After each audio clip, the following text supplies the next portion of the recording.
Joseph Vijay எனும் நான்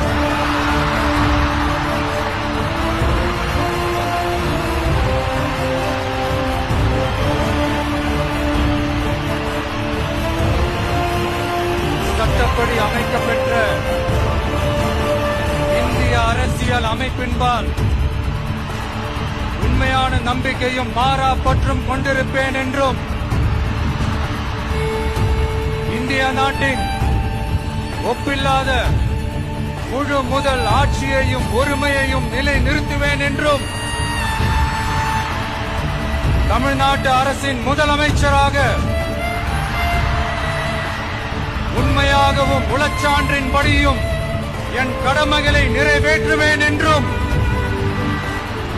அரசியல் அமைப்பிற்கும் சட்டத்திற்கும் இணங்க அச்சமும் ஒருதலை சார்பும் இன்றி விருப்பு வெறுப்பை விலக்கி